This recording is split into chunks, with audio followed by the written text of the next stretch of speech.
This morning, we were discussing with Andy Omano, our correspondent who is on the ground in Port Harcourt. And we were saying, look, it looks like there's legislative confusion. Two factions of the House of Assembly, one relying on the ex parte order of a state high court, the other one relying on the order of a federal high court saying that the status quo should be maintained. Two different locations, one faction sitting in government house, another faction sitting in legislative quarters. Politics between Godfather and Godson, Fubara versus Wike. If you Fubara me, I will Wike you. If you Wike me, I will Fubara you. Has the time come for us to begin to advocate that with what looks like a breakdown of public order in Rivers State, that maybe Section 11 should be invoked and the National Assembly should take over the functions of the Rivers State House of Assembly. Because everybody is saying President Tinubu should intervene. They are turning President Tinubu into a headmaster. They are calling him in Osun to come and intervene. They are calling him in Rivers to come and intervene. He's president of the federal government of the Federation of Nigeria, not the headmaster of Rivers, not the headmaster of Osun. Gentlemen, what do you think? Let's start with you, Fred Nzako.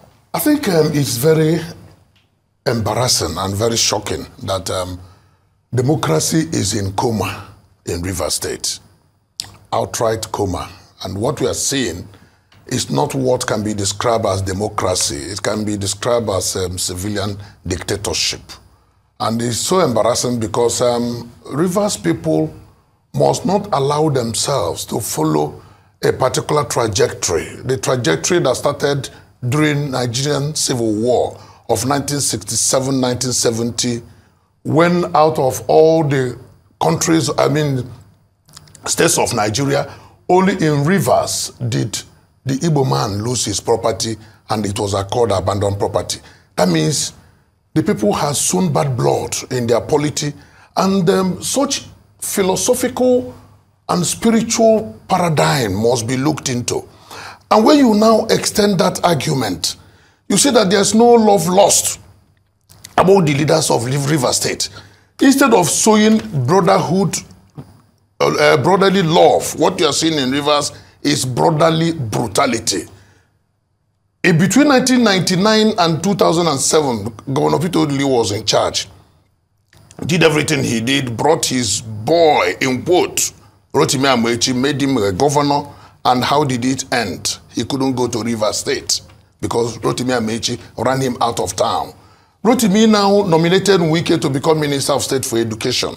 What did he get? Rotimi ran out of town by Wike. Now Wike has brought in Fubara, and before you say Jack, there's a problem. And up to today, nobody has said or told Rivers people the sins or the offense of Fubara, the governor. And you now tie it back to 1967, 1970. The spirit and the ghosts of those who lost their properties is still haunting Rivers State. And I can tell you that the elders of Rivers State need to go back, pick the children, the young ones, and begin to teach them brotherly love instead of brotherly brutality, which is what we are seeing in Rivers State. Recall that the commercialization of kidnapping started in Rivers, and today Nigeria has not gone out of it, and it has festered around the whole country, and nobody is safe. That tells you that whatever is happening in Rivers has a way of affecting the peace of Nigeria. And like the elders will begin to tell you that the Wild Wild West started like this from one corner of the country, and before you know it, it affected the rest of the country. Very deliberate efforts must be made to begin to solve these challenges in Rivers State. On the side of the people of Rivers, they need to nip these issues in the bud. Teach their children from the cradle what brotherly love means, so that they will now carry it through to their politics, to their policies, to their administration, and to everything that goes on in Rivers State. As we speak, what is happening between Wike and Fubara, today it is political issue, tomorrow it has gone to destruction, and the next, God forbid, it may become fatal. The next stage will be the stage of fatality. And by the time it comes to that stage of fatality, vengeance will come in. and it becomes a difficult problem to be handled. So not only that Nigerians are now asking that the leaders of the country must look into Rivers challenge, the people of Rivers and those who are in authority in Rivers State must begin to know that everything that has to do with the welfare of the people must be paramount. What we are seeing today, ego and the interests of one man against the other. And it is costing the state a lot, embarrassing Nigeria and embarrassing democracy. What is the way forward, Inebe? I think it's hard to see. This will, the way I see it, likely be resolved through the courts. But quite sadly too, I'm not sure if the courts will be given the independence to resolve this issue properly. Now, there is a political dimension to it. There is also the legal dimension. Is there really a faction in the House of Assembly? Well, two facts can be correct at the same time. One fact is that the 25 members that we are now told, initially we had 27. We are now hearing it is 25. The defectors, by virtue of Section 109 of the Constitution, having left the political party on which platform they ran election, they are deemed to have lost their seats. Now, when you look at what the Constitution says, beginning from the provisions of Section 106 of the Constitution, you cannot be eligible to even contest election to a House of Assembly except you are a member of a political party and you are sponsored by that political party. Section 221 goes further to outlaw independent candidacy, to say that no association other than a political party shall canvass for votes or sponsor a candidate in an election. So what that says is that because these individuals had assumed their position, their seats in the House on the platform of the PDP nominated them, submitted their names to INEC. The party logo in the ballot papers, the ballot that led to their being declared was that of the PDP. So you cannot say that you have left that party and go to the APC, and then you still want to retain the position and the seats through which you were elected on the platform of the PDP. And this is not a new thing. We have all cited the case of Abegunde and Ondo State House of Assembly, where in 2015 the Supreme Court made it clear that you cannot defect from your party to another party except there is division. And I have listened to the contention of the defectors say, oh, they don't know who the national secretary of the party is. There is dispute as to whether a particular person is the national secretary. That is not division within the interpretation that the Supreme Court has ruled. What did the Supreme Court say? The Supreme Court said that insofar as the party has satisfied the requirements under Section 222, namely that that party has a secretariat in Abuja, in the FCT, that party has national officers whose name must be submitted to INEC, the membership of that party is open to all Nigerians. That is, there is no division in that party, you know, on the basis of ethnicity. You have people from all parts of the country in that party. You cannot say that there is a division. And that the division must be such proportion that the party is incapable of functioning. Can we say today that the PDP is not in existence? Because if you say there is division, that division cannot be peculiar to Rivers State.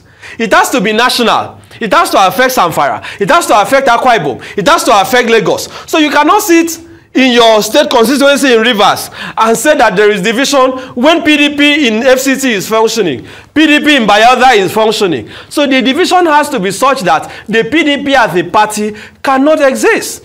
Now, so that the argument cannot fly. They also claim, oh, that the governor withheld money due to them. That is why they are defective. First, that is not the reason that is known to the Constitution. Secondly, even if that is correct, will the APC now allocate this money to them? So why should that be the basis for your defection? If there are internal issues, they could have stayed within the party to defect.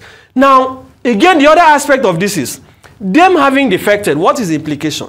Section 109 sub 2 says that the speaker shall give effect upon satisfactory evidence to the provisions of Section 109 sub 1 by making a proclamation, which I'm aware that who is laying claim to speakership on the basis of the interim order of the court, has given effect to. So my postulation is that today, until the court says otherwise, INEC has a constitutional obligation to conduct election. And Wike is a strong advocate that when you defect, you must lose your position. He said so. He said so to former Zamfara State governor. So he cannot be saying a different thing. But politically, what has happened is that Wike is suffering from what I call chronic God complex. Chronic God complex. He has assumed the position of God. And as far as he is concerned, Fubara has committed political apostasy. Having renounced his God or political God, Wike sees it as suicidal. But in the final analysis, this is the price that Nigerians have to pay for having tolerance for dictators. Wike was the governor for 8 years. He did not tolerate dissent. He did not accept contrary views. Nobody could talk to him. Nobody could make suggestions to Wike as governor. And then after 8 years, you made Fubara governor, whether by hook or crook, whether legitimately or otherwise, and you still want to determine. Can you imagine Wike came out to say that no single person from Rivers State that is holding an elected position bought a form? Dr. Abati. Ayo, that is a scandal. And he said it and got away with it. Meaning that House of Assembly members, he bought forms for them. National Assembly members, he bought forms for them. Fubara, he bought forms for them. As what? Rivers State cannot be his property. Well, all the ones that are still loyal to him, they were at his birthday a few days ago. Yes, they celebrated. From Senate, from House of Reps, and even these 25 lawmakers. They were there at the pepper soup and jollof session to pay homage to the Godfather. Let me just clarify a few things you've mentioned. One of which is that whether or not, however which way former Governor Wike claims the governor ascended or became governor, INEC declared him as the substantive governor of Rivers State. And also, the people have said that they were the ones who voted him in.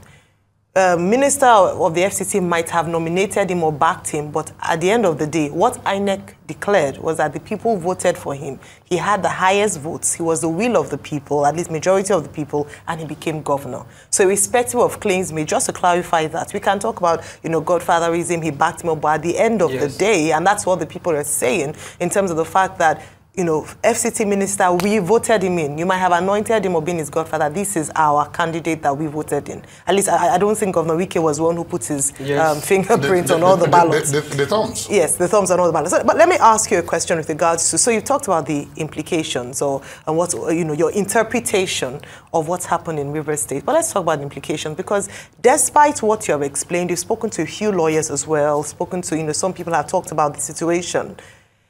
This Martins Ameule camp have passed 2 bills. I'm sure you're aware of that. The local government autonomy bill and the House of Assembly autonomy bill. On the other hand... Purportedly. Yeah, well, so they sat yesterday in the legislative quarters, as you heard. On the other hand, the Edison Ehe camp have also passed the appropriation bill. In fact, the governor has gone ahead to sign this bill into law, into an act. I mean, the first question I asked about the first camp, the other camp, is who will sign their own bills into, in terms of the governor. But when all this is, decided by the courts, judicial process takes place, what then happens to all these decisions that have been made, including the appropriation bill that didn't go through, at least to the best of our knowledge, scrutiny, because it was submitted one day, the next morning, yes, it was passed. No questions were asked. It wasn't, the line items weren't checked. They just 5 people or 4 people decided on such a crucial matter as the appropriation bill of 2024. What's your take on what then happens after the court rules in either, in either party's favor? I think I should draw the attention of Nigerians to the provisions of Section 102 of the Constitution. Because in this debate we've had, I'm not sure I've heard a colleague make recourse to it. Section 102 of the Constitution says that notwithstanding any vacancy in the House, that the House shall still sit and exercise its legislative function. Meaning that by reason of the defection, because there has to be a price, a heavy one that must be paid for this culture of political prostitution. Politicians must pay a price for leaving party on which platform they were elected. So Section 102 says that notwithstanding vacancy or any vacancy in the House, insofar as the House still has membership, that House can sit and exercise functions. Now, even if it's just one person in the House, if all 20, that is where I'm going to. That is what I'm going to. Okay. Now, Section 96 speaks to the quorum of the House of Assembly and says that the House shall be properly constituted if it has not less than 1/3 of the membership of that House. Now, I understand Rivers State has about 31 members, if I'm not mistaken. 32. 32. One deceased. Thank you. Thank you. Now, what that implies is that at the defection not taking place, you require at least 1/3, right, of the members of that assembly for them to sit. But the order to maintain status quo made by the Federal High Court, at the time that order was made, there was no defection. If I'm not mistaken, even the interim order, at the time it was made, there was no defection. Now, what is the process for passage of bill and which of them is correct? For general bills, Section 100 of the Constitution is clear that the legislative powers of the House of Assembly shall be exercised through bills passed by the House. Regarding appropriation bill or what is called money bill, you look particularly at Section 120 and 121 of the Constitution that speaks to appropriation bill. And Section 122 says that the governor shall cause to be prepared and be laid before the House of Assembly before the commencement of the fiscal year, a bill to be known as the appropriation bill, estimates for expenditure and so on. Fubara claims he has made his own presentation to the faction loyal to him. And he went further to say he has passed it. Now, the time of passage, before I go to the one of the other faction, the time of passage, 24 hours. Well, the Constitution does not have a timeline on when a bill can be passed. But there is what is called the standing orders of the House of Assembly. And every student of constitutional law knows the process of passage of bill. You have the first reading, in which case the long title of the bill is just read. You have, again, the second reading. It is debated, and then it goes to the committee stage. The various committees will look at it on an item-by-item basis. You have the report stage, where after the committee has deliberated, a report is made, and you have the third reading, which is the final passage. Could they have done this under 24 hours? I doubt, but the facts have to come out. But what this speaks to is desperation. And I had thought that if this faction that is loyal to Fubara is actually exercising legislative functions, they should have been thorough. I had an engagement in the National Assembly this week, and I was made to understand that 130-something committees are looking at the national budget that President Tinubu submitted. So why will you have a bill passed within 24 hours? Now, whatever happens, Section 100 of the Constitution is clear that every bill must be assented to. So this other faction or the former members who are now saying they have passed their own bills, I took interest in even the bills they have passed. I think the media should also speak to that. One is, look, is House financial autonomy for themselves. The second is local governments. So this still shows the politics that they are playing. These bills do not necessarily have to do with the Rivers people. They are trying to solidify their structure, in quotes, and their own interests. But I don't think that can fly at the end of the day. I look at, you were showing it. I did not see the mess.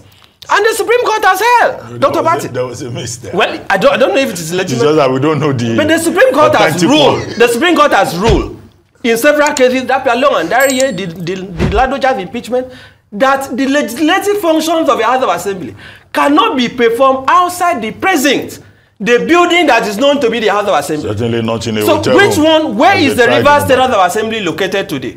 Whether it is a permanent or the interim house. Is it at the government house? Is it in Wike's bedroom? Where is the Rivers State House of Assembly? Nigerians should be told. So I am calling that, I am saying that this drama has to be ended. This has to stop. Wike should put an end to this. He had a free hand. He cannot continue. I mean, he wants to be the Jagaban of Rivers State. And Nigerians should not have tolerance for this kind of thing. As FCT Minister, Wike doesn't listen to anybody. Look at the demolition he's doing. This is the man that nobody can talk to. And you are saying that everything has to be the way you want. That's in your view. You can't say that authoritatively, that he doesn't listen to I listened to her at church yesterday. Okay. A former governor of Rivers State these are clear. saying that even the elders, former governors have tried to talk to him and that they have not succeeded. You can go and watch it. Okay, Fred Nziako, let's bring you back into the conversation. Yes. Anybody has been quoting Section 96, which I take to mean that, well, 4 or 5 people can constitute the House of Assembly. But in terms of optics, what does that look like? Because all these lawmakers, they are representing different constituencies, 32 different constituencies in Rivers State. Would that not automatically, beyond the law, amount to not giving those other constituencies voice? Now, INEC is being called upon to go ahead and organize fresh elections. But INEC is not going to do that until the legal process is exhausted. Absolutely. And INEC seeks legal opinion, Yes. and then it's convinced Yes. that, okay, this is what the courts have ruled. Yes. So what are we facing really? Are we going to find a situation whereby there will be no legislature in the real sense in Rivers State for maybe the next 1 year? The way it is, it seems so. Why I say it seems so is by the defection of the 27, well, they said 2 had gone back, even if it's 25 out of 32. By such defection, it means that those ones, by the provisions of the law, which has been elaborately quoted by my friend Enibe, that they have automatically lost their seats. But the main contention is about their claim that there is division within their party. It is left for Although I get the point in the Abegunde case. Yes. That it's not for the lawmaker to invent the division. It has to be real It and has established. It has to be real and established, and then when there is contention, whether there is division or not, it has to be, such contention has to be straightened up and interpreted by the law courts. So that means that the courts will still have to come in and then hold the situation and give it the necessary interpretation for their defection to have any meaning. And that is why I agree with you that INEC could be waiting until the legal issues are exhausted before they know whether to go right or left, to conduct an election or not to conduct an election. But as it is presently, in the eye of the law, the prima facie situation is such that only about 6 members of the House of Assembly are legitimately in the House. And when you now look at the 1/3 majority that is required to pass an appropriation act, what is the number of the people that are legitimately legislators in Rivers State? So that's where the technicality comes in. That you are no longer talking about the 32 people. Yes. You are now looking at the number of people that are legitimately legislators. Others have been terminated to have resigned. They have resigned their positions, and the positions have not been replaced. So are you going to wait? Is government going to wait until they are replaced before the government will now go ahead to present a budget as required by the Constitution? And that is why the governor had to go and present the budget before the people that he has met. It is not the duty of the governor to know who and who are there and who are not there. He had come to the chambers, he had presented the budget. In his own office. And not forget that the chambers in his own office. The court has said, the court has given an interim order that says, in the absence of such chamber, the governor was given an order to provide for them. In his own office. No, to provide for them an alternative venue for the House to sit. And he has done so. The court did not say it must not be here or it must not be there. You see, that is where the technicalities now comes in. This and the law is an ass. I can agree with you that it is creating terrible crisis in Rivers State. And that's why I said that democracy is in coma in Rivers. Now, how many people have now passed the bill? My friend has said that there's no time to say it. You cannot pass the bill within 24 hours. They can stand up, read first, do the first reading, have a recess of 30 minutes, come back, do the second reading, have a recess of 30 minutes, come back, do the third reading, and they'll tell you they have observed due process. Yeah. And then the thing has been passed. So what are you going to do about it? At the end of the day, technicality, the without optics, even reading the the proposals. They will do everything in 30 minutes. Within 24 hours is over. And then they will say the governor will now sign it. Is it not making mockery of our that is why is it not making mockery? Democracy is in coma, outright coma, making mockery of democracy, making mockery of the will of the people, making mockery of the votes and the mandate handed over to them on the day of election, and making mockery of what our people understand as democracy. This is absolutely not democracy. The experience in Rivers is a shame, a very big shame that 24 hours into the 24 years into the Fourth Republic, we are playing like as if we are in the medieval ages. This is not how we should be playing democracy, which we claim to have borrowed from America, and we have left the juice of that. And I can always say at every opportunity that all these shenanigans will continue until we restructure this country. It will continue because it is not about the people. I was discussing with my friend out there. He said, democracy cannot take a root in this country because it is not owned by the people. Who are the owners of Nigerian democracy? It is owned by the politicians who themselves are not thinking about the people. They are thinking about their pockets, their interests, their ego, and their promotions. Where do the people come in all of this? Take, for example, the people of River State. Where do they come in all of this? Let me ask you that question. Maybe since Mr. Nzako asked that question, Inibi, would you like to answer that? Where do the people come in? Because I asked the question earlier on. You know, I posed it to our correspondent on ground, Andy, that what's the response or the reaction of the people? Is there any place for the people to respond? Because at the end of the day, these lawmakers are supposed to be representing the interests of their constituents. Elected by the people, but supposed to be representing the people. Yes. Where do the people stand? Where do the people stand? Because it seems as if they are acting unilaterally without even consulting or understanding the needs of their people. Well, that is me postulating, because if these things are happening, they are passing bills, not scrutinizing it carefully, because this is public funds. This is the commonwealth of the people. Absolutely. Where do the people come in? How do the people take part in this? Where you say democracy should be owned by the people, how does this happen? We are not a democratic country. I think it is an abuse of language to be saying Nigeria is a democratic. There is no pretense. So what are we then if we're not the truth of the matter, I mean, this is a dictatorship. Civilian dictatorship. This is civilian dictatorship, or civilian rule at best. There is nothing democratic about our country. The truth of the matter is that in the scheme of things, the people of River State do not matter. I will go and I will challenge you. I mean, you are a journalist. Have you seen the impeachment notice against Fubara? Dr. Bati, have you seen it? Nobody has seen it. What is the offense he has committed? What is the dispute? I heard that President Tinubu tried to mediate. What is the dispute? What is the crisis between the two of them? No, the Constitution creates room for that. Yes, it says gross misconduct. Yes, what is in the opinion? What is the misconduct? Because there has to be an impeachment notice. I understand it was served on Fubara. And if you look at section 188 of the Constitution, the procedure for impeachment, you have to serve that notice. The moment it is presented on the floor within 7 days, you must cause it to be served on the governor. The governor has about 7 or 14 days to respond. Where is the impeachment notice against Fubara? Let Nigerians see what he has done. No, let Nigerians see the disagreement. The last paragraph in the process. So 30 minutes. What I would say, rounding up on that point, we had somebody in this country called Adedibo. Where is he today?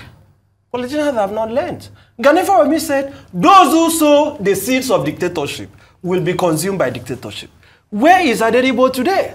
Those who are playing God. Because in the midst of all this, I went to Port Harcourt not long ago. There is a lot of developmental issues that call for attention. They should be having conversation. Despite the flyovers and bridges built? No, well, that is for Rivers people to answer. Okay. But I'm saying that if this fight is about hospitals, it's about schools, it's about road construction, it's about institutional reforms, I will listen to them. But that is not what this is about. Look at what is happening. Look at even the commissioners that are resigning. Nigeria should pay attention to the details. Attorney General, that is the only position of commissioner or minister that is recognized under the Constitution. Works, special duties, these are so-called juicy that Nigerian police. So what that speaks to is that you have a situation where you are a governor, but those who are actually running their affairs, they were not determined by you. So the Rivers people have been relegated, and this is unfortunate. So I am saying that let Wike not be wicked. Let Wike allow the people of Rivers State to have access to governor, and let Fubara also. Because you cannot be having legislative business in the government house. It doesn't speak well. That means that tomorrow, if a governor is not happy with the decision of a court or with a case, he can go and demolish a court. We should not support these things. Now should the governor have demolished the State House of Assembly? Is he doctor? Although he says experts advise him that there was failure of integrity and all of that. But, you know, he went beyond the hollow chambers and just demolished, leveled the entire complex. Along with institutional memory. No documents were taken out. No facilities were removed from the place. Everything was just demolished. Whatever history is contained in that place, you know, leveled. You see, that is the unfortunate thing about this type of political battle. The collateral damage has become so much. Most wickedly, the institutional memory that has been destroyed. The history of the House of Assembly of Rivers State has been tampered with in a very brutal manner. Now, it is that same fight, within this same fight, that the bomb, in quote, that they said happened in the complex, the fire incident that happened in the complex happened. It never happened before the battle started. So if the witch cries in the night and the baby dies in the morning, there is a connection, there is a nexus. So one can easily ascribe the unfortunate incident that happened to the complex to the battle between the two gladiators. And if that happened, now look at the people of Rivers State are now at the losing end. The humongous amount of money spent to build that complex has been wasted. The memory of that complex that has been destroyed is lost.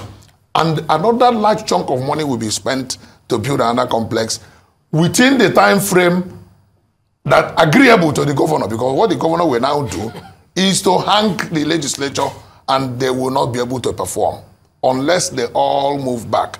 We saw that happen in Edo State.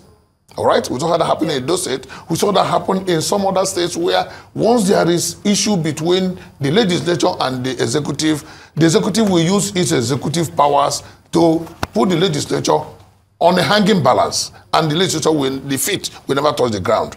Now they are sitting in a place given to them by the governor as ordered by the court, an interim order, until the finality of these issues are resolved by the court, before we now begin to have a direction. And within that period, Fubara would have gotten some breather from Wike. Many people would have intervened. That is the tactics of war. As far as I'm concerned, it is political war that is going on in Rivers, and governance has gone to the dogs as we speak. And the ultimate losers are the people of Rivers and ultimately the Nigerian people. Because whatever is happening to that important state, the state that is said to be the golden goose that lays the golden hen, the seat of Nigerian oil, one of the richest in the country, and then by all intents and purposes, very important to the flow of foreign exchange into the coffers of the Federation. Once it is happening like that, now ethnicity and tribalism has started creeping in. All other smaller warlords will begin to come out from their cocoons and from their cupboards because there is a space that needs to be occupied. They will now begin to come out to occupy the space because everybody is now a case of fight to finish. River State has become a jungle, and there's no love in the jungle.